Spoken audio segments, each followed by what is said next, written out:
Shalom, this is Avraham Shira from the Chabura and Nar Shalom. We're continuing in Masechet Berachot this morning.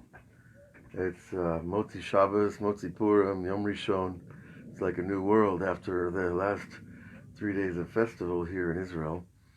It's one continuous event, shall we say. This morning we're going to touch on some amazing things that the title itself will, I guess, self-evidently tell us what we're talking about. The future world in this world. That we can experience that in all different kind of little ways. The Shira this morning is about tasting the future world in this world. And there's all kinds of little ways that the rabbis are directing our consciousness to understand what we're talking about. Rabbi Nachman makes it easiest in our generation. He says, go out to the forest alone where there are no people and talk to God. And that's where you'll have a taste of Gan Eden. You will have a taste of the place you came from. And that's pretty solid advice from the tzaddikim. Here, the Gemara starts, though, with Shlosha nechnasim laguf, ein haguf nehene mehem gargudinita, karkapiot, v'page tamara. Right, the three things that the body does not receive benefit from, cherries and dates that are not in good condition, and unripe dates. Okay, we shouldn't eat those fruits that the body doesn't like. Now there's three other things that the body enjoys, and they don't go inside the goof. So you see, the rabbis are setting up a very interesting diagram here between what's outside the body, what goes inside the body. The three things go inside the body that aren't good for the body, these old dates and cherries. Okay, that's not too hard to understand.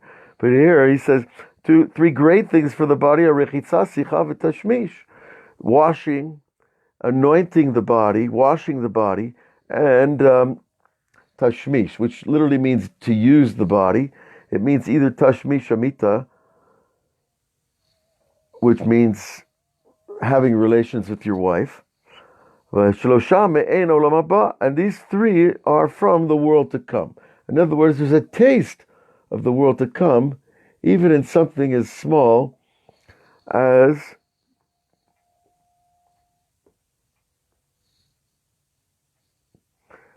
they are good for the body, and they don't actually go inside you. So that interesting parallel between what goes inside you, what stays outside you, keep that in mind. We're gonna see more of this. Three events or experiences that are a taste of the world to come: Shabbat, Shemesh, v'Tashmish.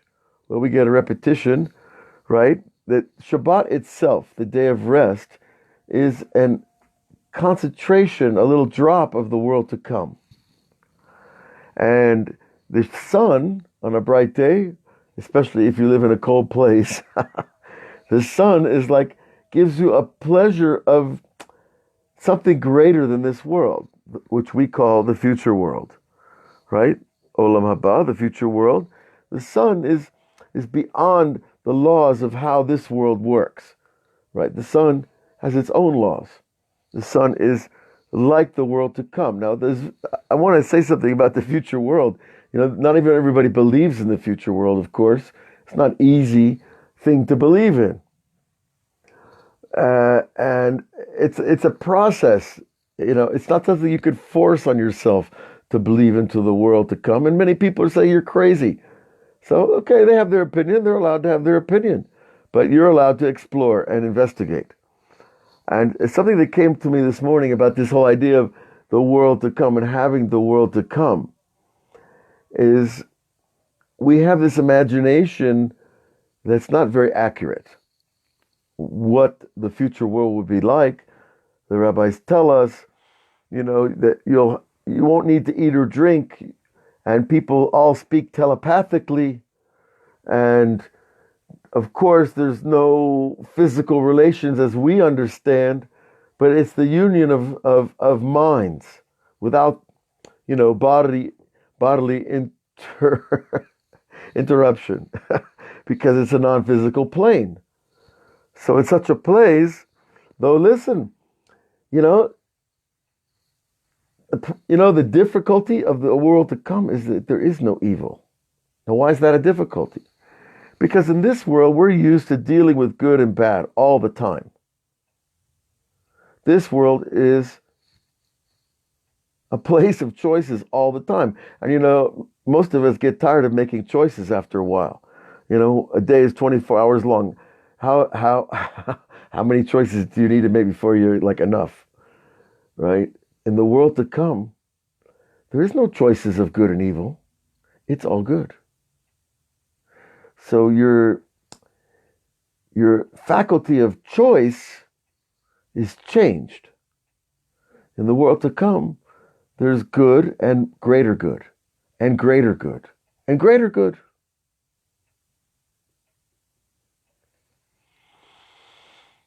That's something we have to ingrain in ourselves, to understanding that there's this place where things are good and they get better and better. It doesn't seem to be here, right? I'm sorry to laugh, but every man in his story. So, but we have these three things that are like the world to come. Shabbat, of course. Shabbat, we don't have to go to work. Shabbat, we don't have to answer the phone. We don't have to answer to anybody. Maybe our wives or our husbands or our children, depending on the situation. But the idea of Shabbat is that you become your own little king for that day. Really. When you have Shabbat and you don't go out and drive into the world, you don't call out to the world, you don't communicate with the world, you're like a king. The world, they have to deal with you. And how do I deal with that? Shabbat is no. Shabbat is for Torah and Tefillah and Mishpacha and Chaverim. Right? That we have all these wonderful things we have together in Shabbat. Well, that's like the world to come also, because again, we cancel out all these laws that we don't need to deal with. We don't need to deal with transportation. We don't need to deal with going to work. We don't need to deal with governments. We don't need to deal with anything. Just ourselves and our families and our friends. Shabbat. That's like the world to come. Right? We don't have the external worlds that are always in our face. Now, so the sun is like the world to come because it's forever. It's not limited in our understanding. And then, of course, the third one, the rabbis ask, "Tashish demai." What kind of tashmish are you talking about? Are you talking about having relations with your wife? Are you talking about other types of tashmish? Because the word is a general word. Ilemo tashmish amitav. If you want to say it's the having relations, michash mikachesh. No, well, we know that this mitzvah that God gave us actually takes a lot of power, and it makes people weak sometimes. And so that can't be a good metaphor for the world to come. If you want to say that this gift that God gave us is going to weaken us, how do I compare that to the future world when we're strong and we're spiritual and we're not bounded by these bodies? So the rabbis, they tone it down. They say, no, the tashmish we're talking about here, that they're actually the pleasure. Now this is very deep and it's a little bit bizarre, but I think we can handle it. The pleasure of going to the bathroom, the rabbis are comparing to the future world. Now how? Well, in a word, it's about this idea of release. That there's this idea of we are living inside out. And we build up pressure. When we have thoughts, we build up pressure. When we have feelings, we build up pressure. When we eat too much food and drink too much, like on Purim and Pesach and all these times, you build up pressure. And pressure is not a pleasant thing. And so when pressure is released, and in however way, whether it's speaking to your friend is a way of relieving pressure, speaking to your rabbi is a way of relieving pressure, or your teacher, your therapist, anybody, your spouse, of course. Hopefully, God willing, that you could speak to your spouse about the things that you need to relieve pressure. And that metaphor, I think, works here for why it's a taste of the world to come, that release of pressure. Because you're released into the world of all good. And that itself is an amazing idea. That death is a release into the world of all good.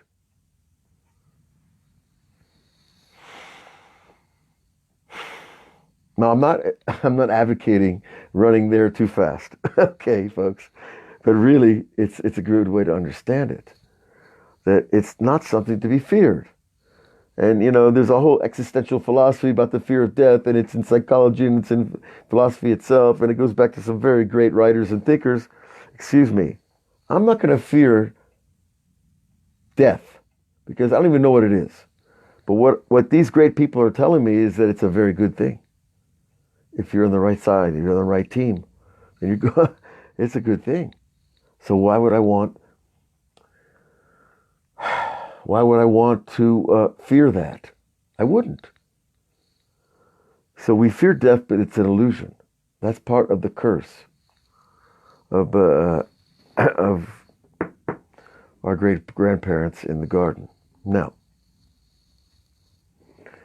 so all these three things that we talked about, again, Shabbat and the sun and the using our bodies to release all kinds of pressure. These are a taste of the world to come. Now, a new category, which is very interesting too. And folks, the rabbis have stacked together so many wonderful statements here. We could spend weeks on them, but we'll see how it goes. We're not in a hurry. That's already like the world to come. In the world to come, they're not in a hurry. The only people who are in a hurry are down here in this world. Three things return a person's mind to himself.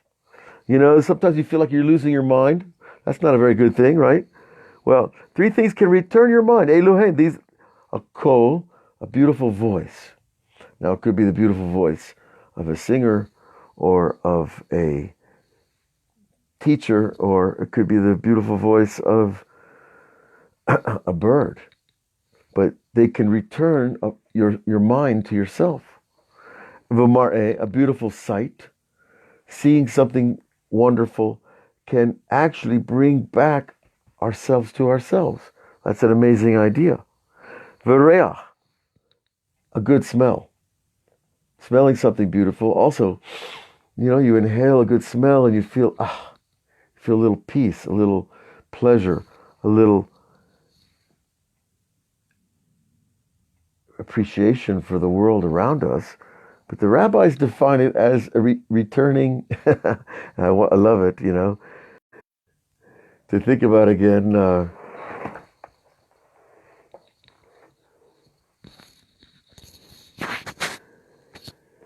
that these little things, smelling something nice, seeing something nice, or hearing something nice, can bring back your mind.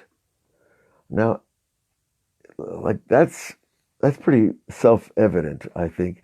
Every time, you come home and say, I got to put on the radio. It's because I need to hear something nice, right? Or you're hungry, you want to taste something, or you want to smell, to smell the cooked food. Cooking is, it's another level of pleasure compared to eating the food. It's more refined.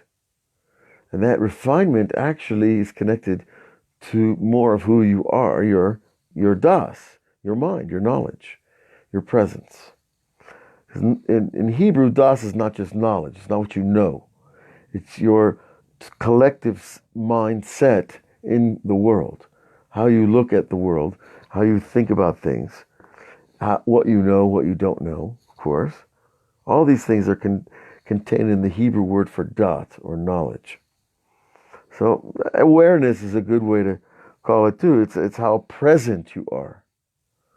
Okay, so being present in the now, that's a big deal in spirituality. because God is creating the world now, all the time. And that's a big load. That's a big understanding. Take on. Okay. So after these three things that return our knowledge, look what the rabbis bring. Shlosha marchevim dato shel adam. Three things expand your knowledge. So it means you already have to have something to expand, right? You expand your knowledge of a person. Elohein, dira na'ah, a beautiful home. Wonderful. Isha na'ah, a beautiful wife. Everyone should be blessed with such, like I am. V'kelim na'im, and beautiful clothing. Now, kelim in modern terms means not just clothes, but it could mean a vase or a plate or, a crystal chandelier. But still, in the Mishnaic sense, kelim means beautiful clothing. So these are all very external things. These are not spiritual things, per se. A house, a wife. Okay, a wife, of course, is hopefully a spiritual thing. But, she's a woman, she's a person, and vessels. These are physical things that expand the knowledge. But you first have to be in you to appreciate them. Right? If I'm not in myself, I can't appreciate a beautiful view, or I can't appreciate a beautiful wife, because I have I'm stuck in myself. Right? Or even if you have beautiful clothes, they might not give you any pleasure if your mind is stuck somewhere else. So you have to have das to expand it. You have to have a certain amount of awareness to broaden your perspective.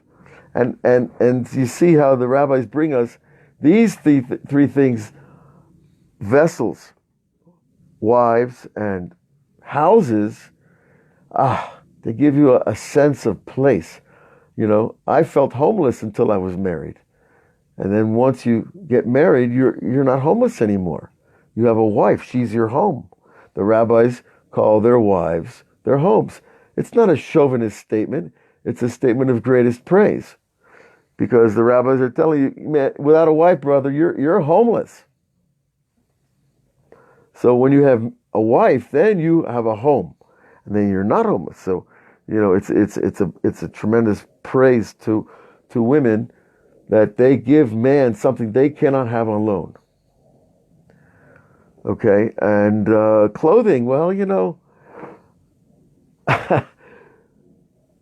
clothing is a personal thing. Some guys can wear the same black suit every day for 100 years and not think twice about it, right?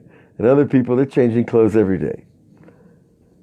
Rabbi Nachman says like this, that there are people that need to dress rich to feel good about themselves, and there are people that need to dress poor so that they understand humility. So you see, our clothing is not just how we look, it's how we feel and the projection we want to make into the world. So that's a beautiful thing too that we need to understand about clothing, is that it can expand your knowledge when you put on a new suit. Now that sounds, what? What are you talking about? I put on a new suit. But no, if this suit is really your suit and you really feel good in it, if you open the Torah at that moment, you'll learn better because your das is expanded by the clothing itself. Okay. Let's keep going. There's amazing things to come, believe me.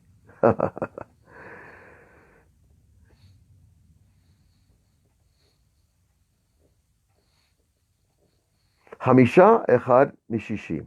There are three things that are scaled 1 in 60.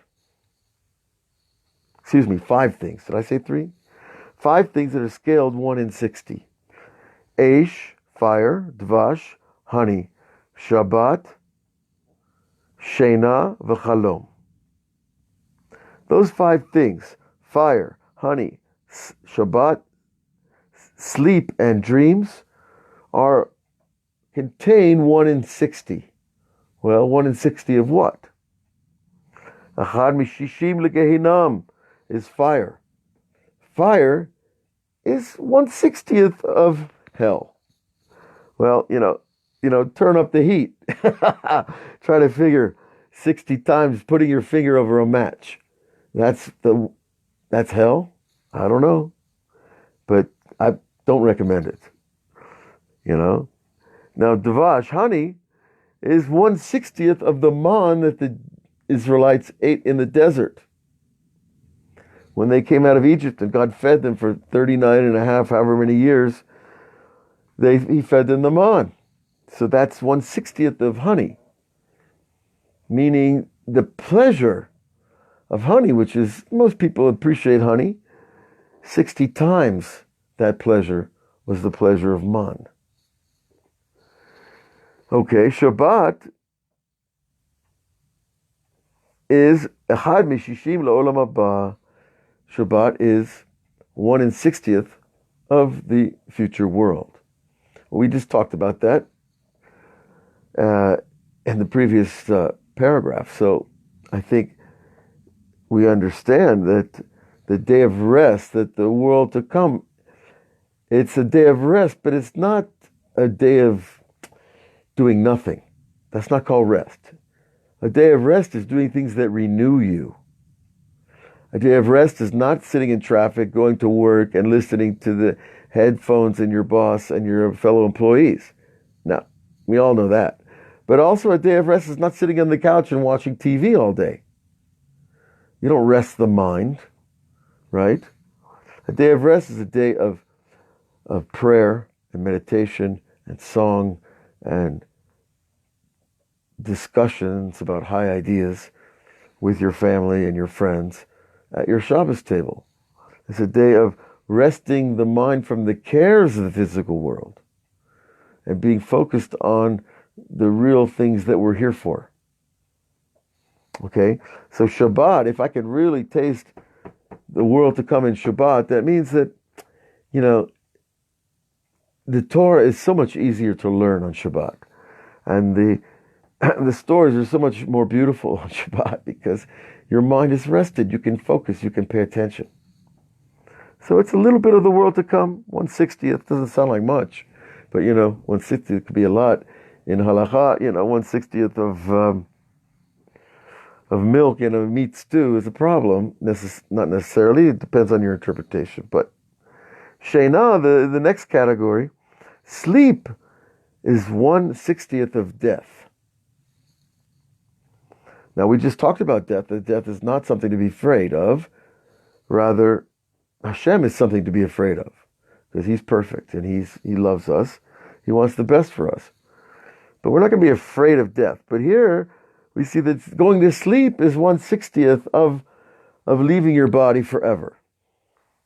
That's an interesting way to define death. You can make a New Age song out of that, leaving your body forever. But really, that's what sleep is, because your true self goes up above the body at night, and your physical self, that which conducts your organs and your blood system and your breathing system and all these things, they stay in the body while you sleep.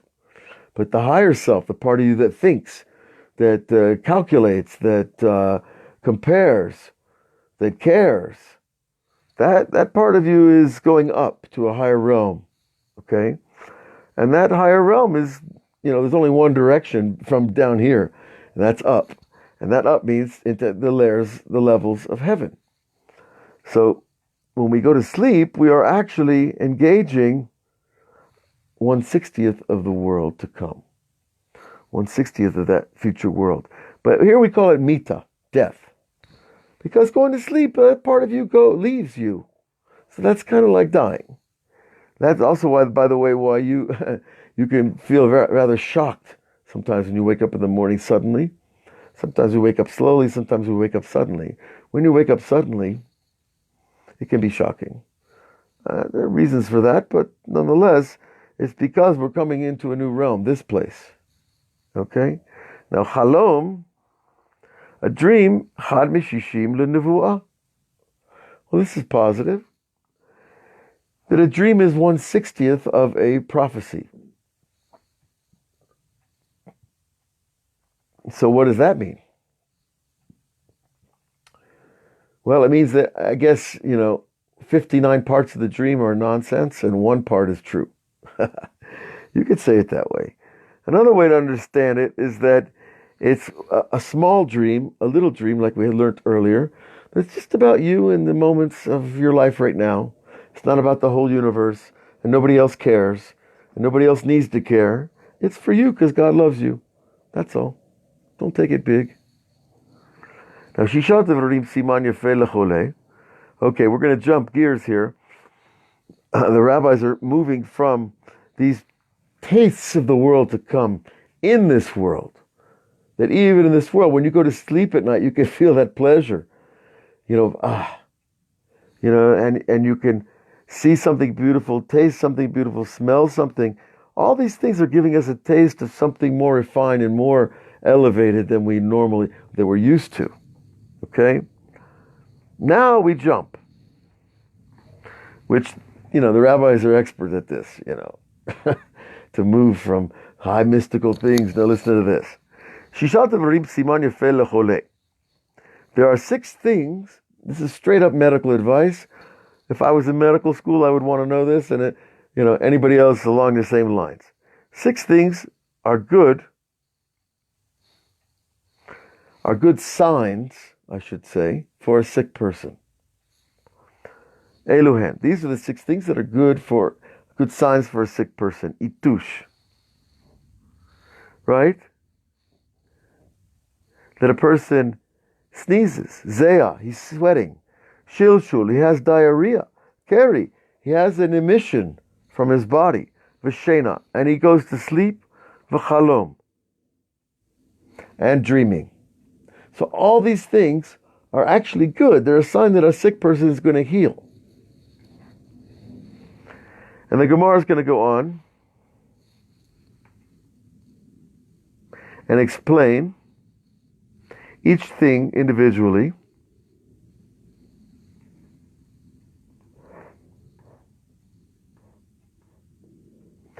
And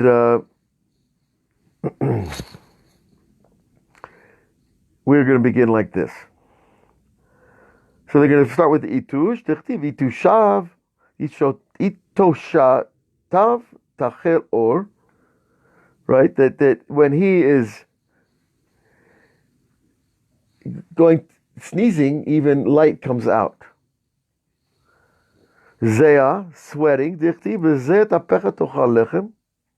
When a person sweats, it's a good sign for him. It means he's on the way to getting better. Right? And the pasuk says, in the sweat of your brow you will eat bread. Now, that's a good thing. If you have an appetite, that also means you're on the upswing from an illness. Right? So appetite is one of those things that's not exactly written here. Now, shilshul, having a diarrhea, unfortunately, is written, right? That a person that goes to the bathroom could save their life. Unfortunately, there are people that get to that situation, and shaloneda, that no one should know from these things. But that if suddenly a person is able to go to the bathroom after a long time where he's not able, it could save his life. So that's also a good sign for a sick person. V'keri, also a person that has an emission. The rabbis bring up a pasuk to support the idea of Yareh Zerah v'yarich yamim. That it's is how they take the verse. The verse is really a blessing that's given to a father that you have children and grandchildren and great-grandchildren. Yareh Zerah, you will see your seed, you will see your children for generations to come, Yarich Yamim, and you will have long days. So it's really a very interesting statement, these 4 words, because the sign of seed is a sign of life. So that's another good sign for a sick person. Even though a person might be upset, they're religious or whatever, they see something in their sleep, actually it's a good thing, because it's a sign of the return of the power of life. Okay, now, what we could say about the pasuk that was very nice. Yireh zera yarich yamim. That there are guys, men, that have children when they're 80 or 90. Okay, now with that in mind, Yireh zera yarich yamim. Understand that vitality and what I guess the modern world calls virility, is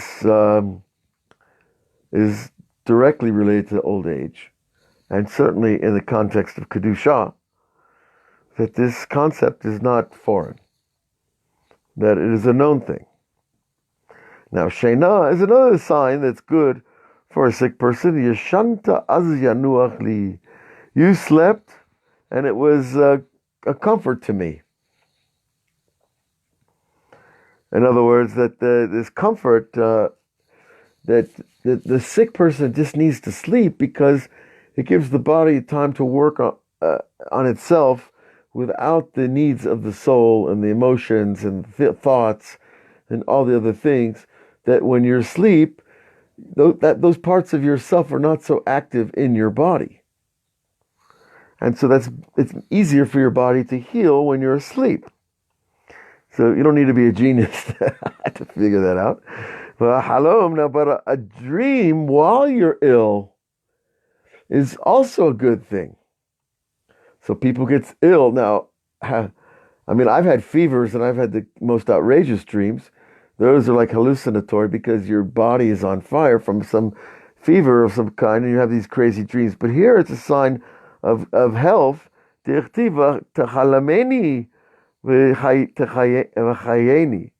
Right? You will make me dream and you will heal me. Now that's an amazing verse I haven't seen. Where is that from? I'm looking over the notes here. There's a beautiful line.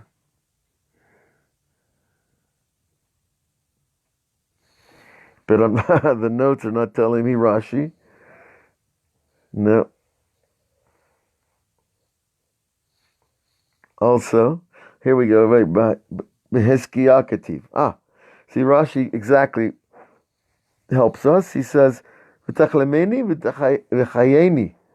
Right? That Hizkiah, which of course was the famous king of Israel, who was a tzaddik, a very, very profound tzaddik, and he was a great-grandson of David HaMelech, and he said this verse, you will make me dream and you will make me live.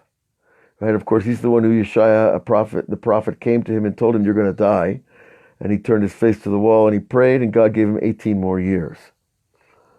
So the dream, while you're sick, they're using that as a support that it's a good sign for the sick person, that he's going to get better. Because a dream is also, remember, a dream is a connection to a higher place, which is like a more refined light of the soul. And that takes power to bring that down here. A person is very sick, can barely hang on to their body. They're barely here, they're not going to have dreams. Because you have to be very solid and stable to bring that down. Now, with all that said, how are we doing on time, folks? Okay, we're going to learn a little bit more. And then we're going to learn some halachot Pesach in just a few moments. We're going to take a break at a minute or two. And we'll learn about the Pesach from the Ben Ish Chai, which is coming up. It's a minhag to learn about Pesach 30 days before Pesach. So I'm sure the Ben Ish Chai has what to tell us. And then we're going to learn some Rabbi Nachman, continuing about the amazing relationship between the angels, the dreams, our leaders, the judgment, mishpat, the food we eat, it's all related. So we're going to come back after another piece of the Gemara here. Now this is a good positive thing to end on. 3 things heal the sick person from his illness, and refuah, and his refuah is a lasting one. It's not going to just happen for a day and he's going to get sick again. And these are the 6 things the Gemara brings. Kruv, which is usually cabbage, tradin, which is spinach, sisin yeveshim. Now, I looked up everywhere I could what sisin yeveshim are. If any of you speak French or ancient French, it's bishu pulial, harat vilayer. I'm not getting too much from that phonetically, but maybe some of you know. Okay.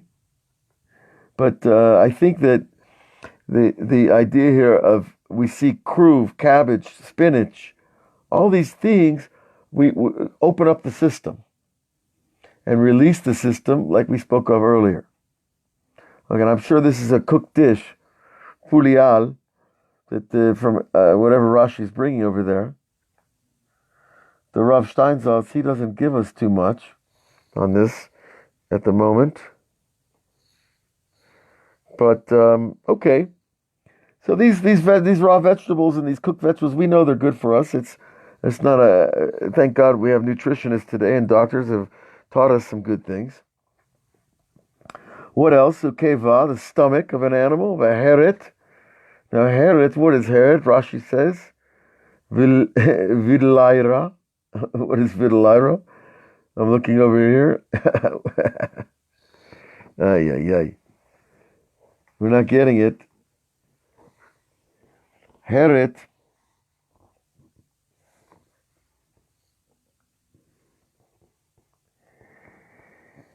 is shalil betocha. Why?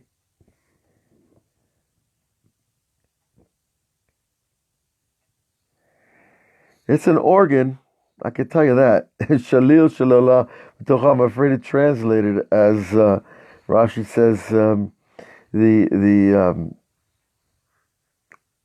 That which is left over, the shalil from the organ, is still in it.